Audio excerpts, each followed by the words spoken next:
This assessment of my skills from PETA takes me totally by surprise. First, that he ever noticed. Second, that he's talking me up. What are you doing? I ask him suspiciously. What are you doing? If he's going to help you, he has to know what you're capable of. Don't underrate yourself, says PETA. I don't know why, but this rubs me the wrong way. What about you? I've seen you in the market. You can lift 100-pound bags of flowers, I snap at him. Tell him that. That's not nothing.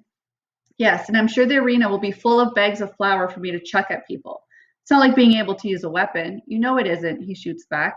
He can wrestle, I tell Hamish. He came in second in our school competition last year, only after his brother. What use is that? How many times have you seen someone wrestle someone to death, says PETA in disgust. There's always hand-to-hand combat. All you need is to come up with a knife and you'll at least stand a chance. If I get jumped, I'm dead. I can hear my voice rising in anger. But you won't. You'll be living up in some tree, eating raw squirrels and picking off people with arrows. You know what my mother said to me when she came to say goodbye, as if to cheer me up? She says, maybe District 12 will finally have a winner. Then I realized she didn't mean me. She meant you, bursts out PETA. Oh, she meant you, I say with a wave of dismissal. She said, she's a survivor, that one. She is, says PETA.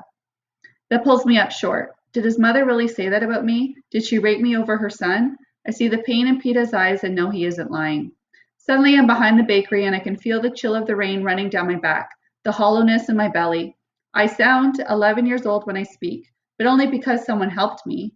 PETA's eyes flicker down to the roll in my hands, and I know he remembers that day too. He just shrugs. People will help you in the arena. They'll be tripping over each other to sponsor you. No more than you, I say. PETA rolls his eyes at Hamish. She has no idea the effect she can have. He runs his fingernail along the wood grain in the table, refusing to look at me. What on earth does he mean? People help me? When we were dying of starvation, no one helped me. No one except PETA. Once I had something to barter with, things changed. I'm a tough trader, or am I? What effect do I have? That I'm weak and needy? Is he just suggesting that I got good deals because people pitied me? I try to think if this is true. Perhaps some of the merchants were a little generous in their trades, but I always attributed that to their long-standing relationship with my father. Besides, my game is first class. No one pitied me. I glower at the roll. Sure, he meant to insult me. After about a minute of this, Hamish says, well then, well. Katniss, there's no guarantee there will be bows and arrows in the arena, but during your private session with the game makers, show them what you can do. Until then, stay clear of archery. Are you any good at trapping? I know a few basic snares, I mutter. That may be significant in terms of food, says Hamish. And PETA, she's right. Never underestimate strength in the arena. Very often, physical power tilts the advantage to a player. In the training center, they will have weights, but don't reveal how much you can lift in front of the other tributes. The plan's the same for both of you. You go to group training, spend the time trying to learn something you don't know, throw a spear, swing a mace, learn to tie a decent knot, save showing what you're best at until your private sessions. Are we clear? Says Hamish. PETA and I nod. One last thing. In public, I want you by each other's side every minute, says Hamish. We both start to object, but Hamish slams his hand on the table.